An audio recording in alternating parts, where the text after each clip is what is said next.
3번으로 가볼까?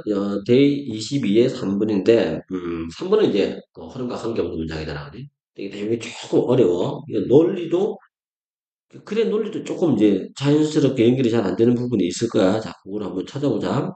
우선 처음에 나오는 단어가 니체에서 애포리즘이라는 단어가 나오는데, 이게 경구라고 하는 건데, 그냥 짧은 아주 지혜를 담고 있는 말들, 뭐 이런 게 이제 경구라고 하면 돼. 여기서 그냥 우리가 번역할 때는 그냥 말이라고 하자. 니체가 한 말, 어떤 말을 했냐면, 어떠든 kill me makes me stronger. 나를 죽이지 못하는 것은 나를 더 강한 존재로 만든다. 이거 니체가 했던 말이란 말이야. 자, 이 말은 is not entirely correct. not하고 entirely가 같이 있으니까 부분 부정이겠지? 완전히 옳은 말인 것만은 아니다겠지. 옳을 수도 있고 틀릴 수도 있다는 얘기야. 뭐 한다면 이 말을 literally지 중요한 단어지 literally 글자 그대로야 문자 그대로 이거를 우리가 받아들인다면 글자 그대로 taken 한다면 완전히 옳은 것만은 아니다. 그리고 some things that don't kill you 당신을 죽이지 않는 어떤 것들은 can still leave you 여전히 당신을 어떤 상태로 permanently damaged 영구적으로 손상되고 diminished 축소된 상태로 남겨둘 수 있을 것이기 때문에 자 이런 얘기를 했단 말이야. 여기서 이제 문법을 하나 보자. 단어가 중요한 거는 이제 literally라는 단어가 워낙 중요한 단어잖아. 그거 이제 또 한 번 더 꼭 기억해두고 literally 중요한 단어. 그 다음에 문법은 live 다음에 live라는 단어 뒤에 명사 플러스 형용사 쓰는 구조. 명사가 형용사 상태로 내버려두다, 방치하다라고 할 때 쓸 수 있는 표현이겠지. 이게 이제 결국 무슨 말이냐면, 음, 어, 너를 죽이지 않는 어떤 것. 그러니까 너를 죽이지 않는 어떤 것이라고 하는 거는 무해한 건 아니야. 너를 죽이려고 너한테 피해를 줬는데, 근데 결국 너를 죽이지는 못해. 그런 것들은, 그런 것들은 그래도 너를 죽이지는 못하지만 여전히 너를 영구적으로 손상되거나 영구적으로 축소된 상태로 방치할 수는 있지 않느냐는 거야. 죽을 줄 알았는데 죽을 만큼의 큰 병에 걸렸는데 죽지 않고 간신히 살아난다고 한들 네가 정상적인 인간이 될 수 있겠냐는 거야. 그지? 영구적으로 좀 한계를 가질 수밖에 없는 그런 식이다라는 얘기야. 그래서 글자 그대로 받아들였을 때 이 말은 너를 죽이지 못하는 것은 너를 더 강하게 만든다라는 말은 사실은 틀릴 수도 있다는 얘기가. 올바른 말이 아니다는 얘기겠지. 자, 그 다음에 여기까지 일단 먼저 정리를 해보자. 정리를 하면 음, 너를 죽이지 못하는 것. 너를 죽이지 못하는 것은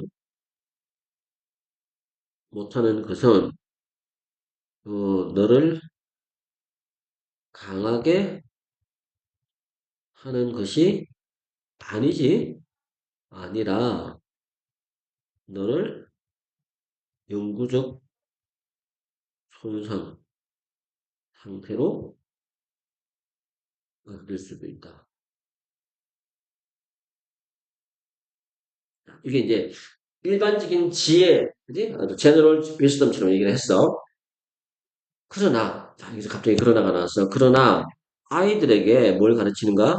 실패, 모욕, 고통스러운 경험, 이런 것들이 이거 지속적인가, 테스팅은 지속적 손상을 가한 것이다.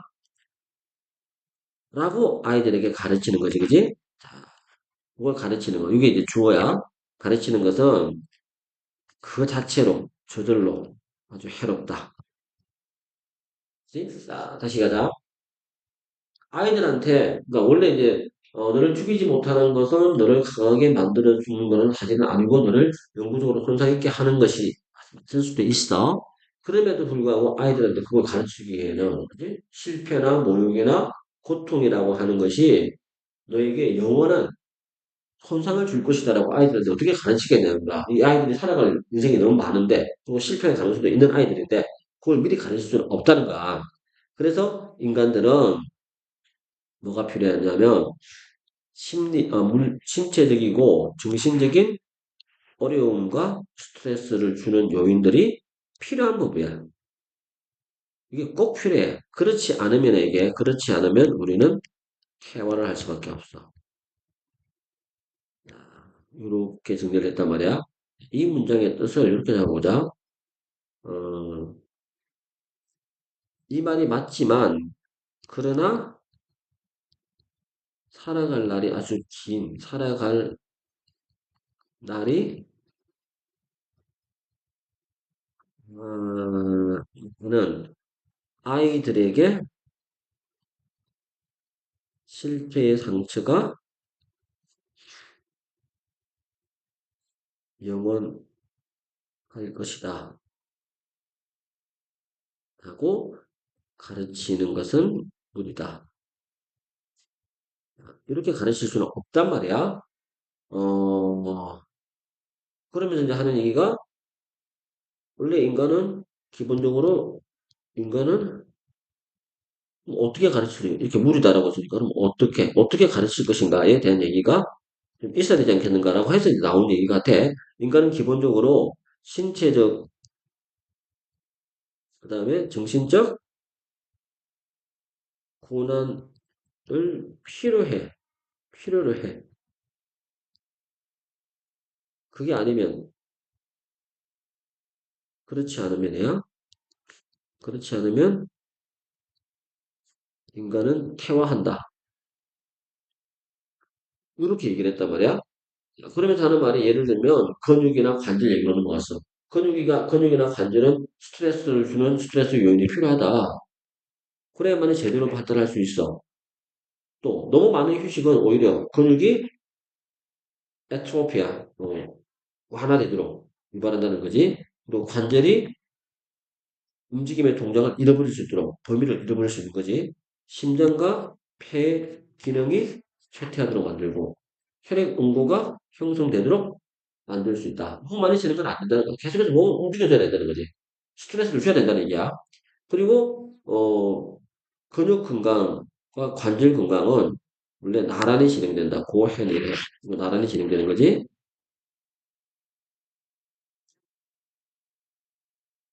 그리고 이런 특정이지. 이 신체의 이런 부분들을 보호하려는 이게 조치들은 종종 겹친다. 답은 4번인 건 알겠지, 그지? 3번 문장은 오히려 앞 문장에 대한 예시로서 적절했어. 이거는 이제 예시로서 나온 거라서 적절한 거라고 봐야 돼. 근데 4번 문장이 좀 이상해. 그리고 다시 5번으로 넘어가면 또 챌린지 얘기로 넘어간단 말이야. 그 어려움, 중력에 의해서 가해지는 어려움이 없다면 우주 비행사 숫자도 근육이 약해질 것이고 관절이 퇴화될 것이다. 그래서 꼭 사람이 강해지기 위해서는 스트레스 요인이 필요하다. 라는 얘기를 쭉쭉쭉 얘기를 하고 있단 말이야. 그러면서 여기서 이제, 어, 근육이나 정신이 강해지려면 고난이나 스트레스, 스트레스 요인이 있어야 돼. 요게 이제 포인트다 하고 보면 되겠지, 그지? 요렇게, 요런 것 때문에, 중간에 이제 그런 니체의 아포리즘이 약간은 오류가 있을 수 있다라고 얘기했지만 그래도 애들한테 이걸 있는 그대로 얘기할 수는 없으니까 약간 돌려서 말을 해야 되는데 돌려서 말하는 게 성장하기 위해서는 고통이나 스트레스 요인은 반드시 있어야만 한다라고 하는 관점을 아이들에게 얘기해 주셔야 되지 않겠는가라고 하는 그 부분을 가지고 얘기를 진행시키고 있다고 봐야 돼. 근데 여기서 이제 4번은 그래 흐름상 맞지 않는 부분이다라고 봐야겠지, 그지? 자, 그게 4번 3번 내용이었어. 그리고 4번으로 넘어가면 이번에는 글의 순서야. 자, 글의 순서로 가보자.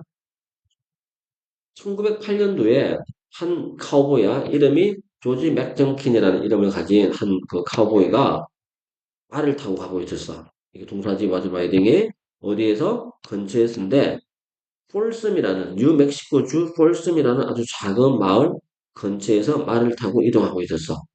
뭐 하느라고? Searching for lost cow야. 자기들이 농장에서 잃어버린 소들을 탐색하느라고 말을 타고 가고 있었어. 자, 그런데 거기에서 그것들은 이렇게 될 때 이게 거기가 어딘지 그것들이 어딘지 알 수가 없어, 그지?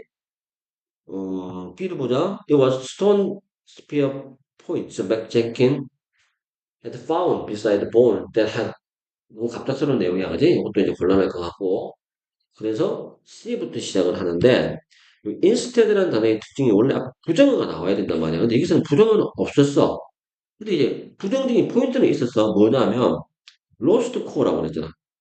잃어버린 소를 찾느라고 말을 타고 다니고 있었는데 찾았을까 못 찾았을까? 못 찾았다는 얘기야. 대신에 다른 걸 찾았어. 이렇게 간가? 그 중간에 문장이 좀 빠졌더라고 보는데 대신에 못 찾았어. 대신에 그는 우연히 카무 크로스가 우연히 발견하다야. 이 사람은 우연히 발견했는데 뭘 우연히 발견했냐면 몇 개의 뼈들을 우연히 발견했어.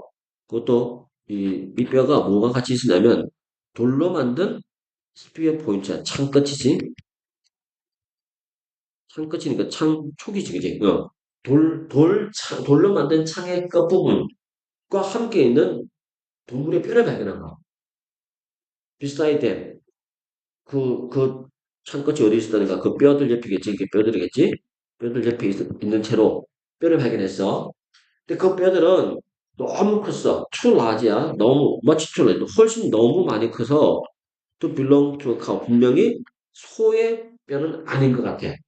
그래서 흥미를 느낀 intrigue를 된가? 자, 흥미를 느낀 나머지 이런 느낌이겠지, 그지?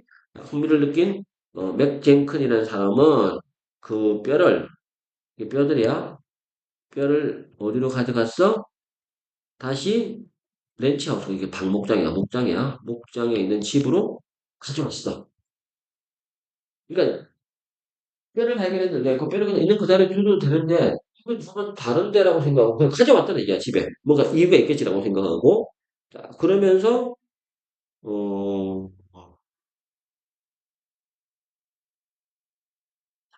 여기로 가보자 거기에 자 그럼 이 거기에라는 데가 어디를 가리키는가?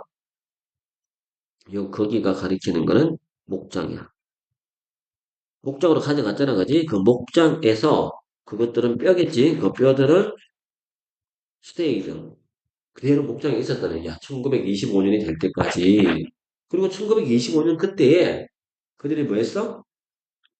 이 뼈들이야 또 뼈들이 어디로 갔어?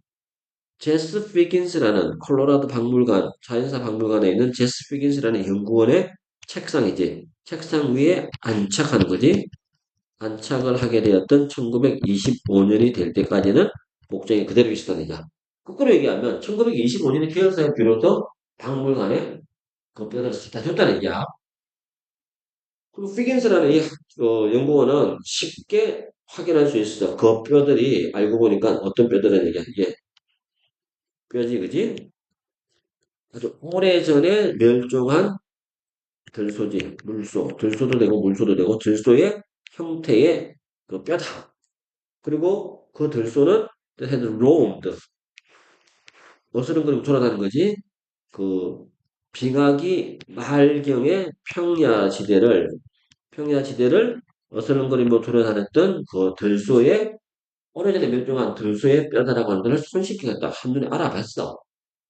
근데 중요한 건 이게 중요한 게 아니야. 들소의 뼈는 당시에 이 사람이 찾은 게 첫 번째 뼈가 아니고 다른 데서도 많이 뼈를 발견됐단 말이야. 근데 이거는 그렇게 흥미로운 사실은 아닐 수도 있어. 그래서 이제 뒤에 나오는 게 3번으로 가야 돼. 그러나 자, 이게 it was the 이게 강조 구문이야. 대리야. 이때 강조야. 이때 강조를 한번보자 그러면 대리야를 먼저 보는 게 얘기겠지, 그지? had more far 중에 훨씬 더 멀리까지 효과가 멀리까지 진행되는 함축적 의미를 가지고 있는 것 가진 것은 다름 아니라 뭐였다? 요거였다는 거야. 스톤 스피어 포인트 화살 초기야. 이게 더 중요했다는 거야. 창초. 맥제킨 정큰이라는 사람이 발견했던 어디서 뼈 옆에서 발견했던 이게 훨씬 더 큰 의미를 가지고 있는 거다. 뼈가 이게 빗소리의 뼈다라고 하는 게 중요한 게 아니고 그 동물 뼈 옆에 창끝이 있다라고 하는 게 중요한가? 만약에 이 창끝이 인간이 만든 무기라고 한다면 그것도 또 어떻게 된 거? 이 빗손을 죽이기 위해서 사용되어진 그런 무기였다라고 하는 것이 밝혀진다면 야 그것은 의미한다. 뭔 의미에? 인간들이 살고 있었다는 거. 어디에? 미국에서 현재 빙하기 때. 그래서 굉장히 의미가 있는 발견이 될 수 있다는 얘기예요. 뭐그 이유가 이게 나와 있는 건 아니지만 어쨌거나 이제 이런 이 발견의 의미는 동물 뼈가 중요한 게 아니고 동물 뼈 옆에 있는 그 화살촉이 굉장히 의미가 있는 것이다라고 좀 얘기를 하고 있는 부분이야. 그래서 순서는 이렇게 이제 스토리를 따라가면서 순서를 잡아줘야 돼. 힌트가 많이 있진 않지만 내용이 명확하게 딱 나눠지는 부분들이니까 그런 부분들을 잘 주목해둬야 되고 힌트는 그래도 뭐 이런 것들이 힌트가 되겠지, 그지? 이런 단어들이 힌트로 쓰이는 단어이긴 했어. 뭐 힌트가 아예 없는 건 아니지만 그래도 그렇게 해서 이제 정리를 해보면 되겠지. 이거는 뭐 유학이 그렇게 필요한 내용은 아니니까 이건 넘어갈까? 그리고 5번. 5번은 이거는 이제 삽입 유형의 문제인데 여기 봐. as a result 결과적으로 이 포지 에드가 앨런 포라는 아주 유명한 미국의 시인이자 미국에서 활동한 단편 소설가이고 또 에세이도 써 논문도 썼던 사람이야. 결과적으로 이 에드가 앨런 포는 chose 선택했는데 뭘 선택했어? 기원이지 그지? 시작점 The Raven이라는 건 시야 까마귀라는 이름의 이제 시가 있는데 장시야 그거를 반대적 관점에서 이런 contrary light야 반대의 관점이야. 반대의 관점으로 이 The Raven이라는 시의 그 기원에 대해서 보여주겠다라고 선택을 했다는 얘기야. 그리고 여기서 이제 중요한 거는 반대라고 하는 게 중요하겠지. 그럼 앞부분에 이와는 좀 반대되는 게 또 나왔어야 되는 거야. 1845년도에 에드가 알란 포는 컴플리트 완성했지, 그지? The Raven이라는 시를 완성했어. 그리고 1년이 지난 후에 포가 발표를 했는데 출간을 했는데 논문을 하나 출간했어. 크리티컬 에세이가 논문이야. 제목이 The Philosophy of Composition이라는 제목의 논문을 발표를 한 거야. 근데 이 논문은 설명하고 있어. 뭘 설명하고 있어? The process지. 그 과정을 설명하고 있는데 어떤 과정이냐면 이 시가 만들어지게 된 그 과정을 쭉 설명하고 있는 그런 The Philosophy of Composition이라는 논문을 하나 발표를 하게 됐어. 여기서 이제 we might have expected야. 우리는 아마도 예상했을 것이다. 포라는 사람을 시인으로서 낭만주의 시대의 시인이기 때문에 그지 시인으로서 포가 뭐 할 것이라고 to talk about 말할 것이라고 우리가 예상했을지도 몰라.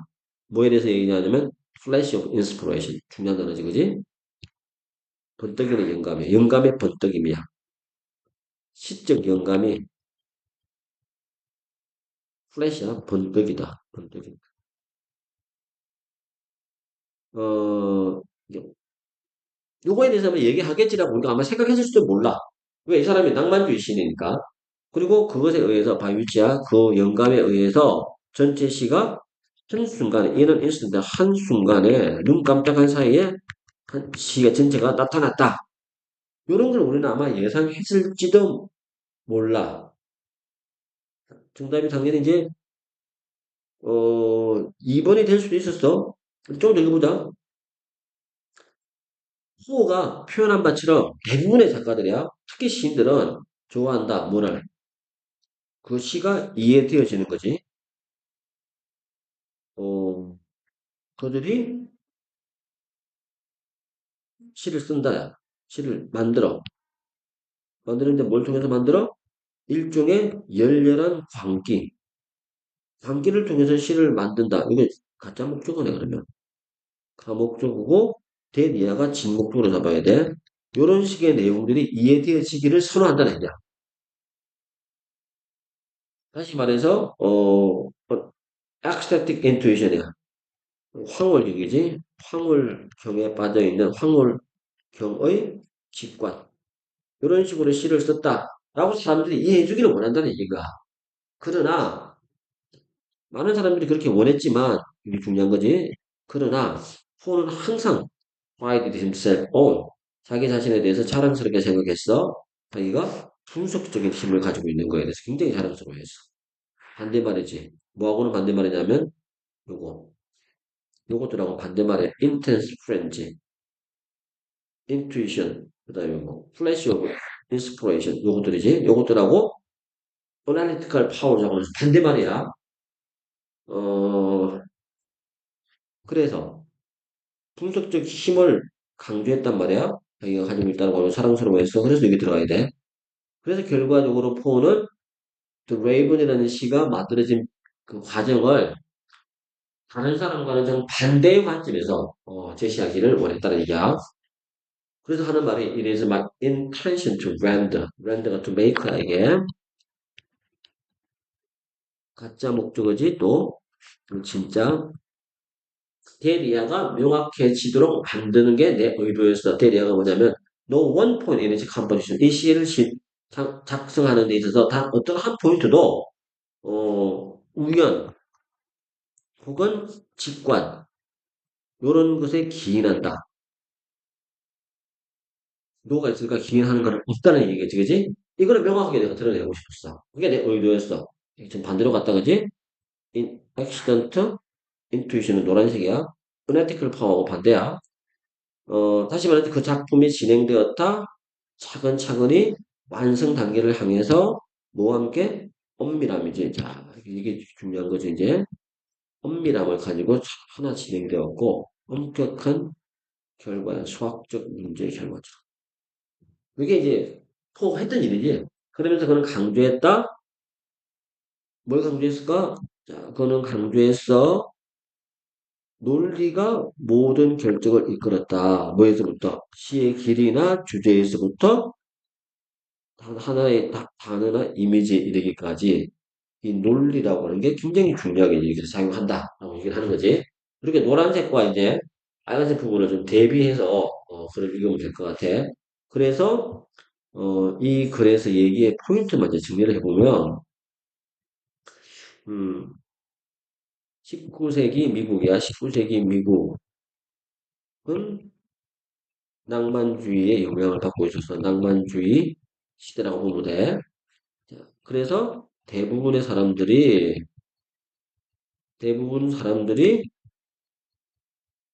시인의 시인이 쓰는 작품은 영감, 그 다음에 직관에 의해 순식간에 창조된다고 어, 생각했어. 이게 이제 일반적 견해이긴 해. 이게 이 당시에 신에 대한 일반적 견해가 이런 거야.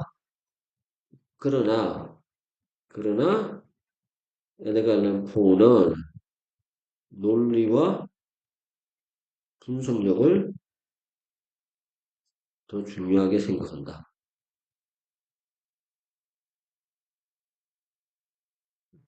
반대 얘기지, 그지?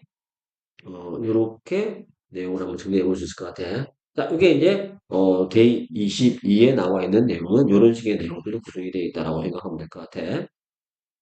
자, 일단 22일은 여기까지 하자.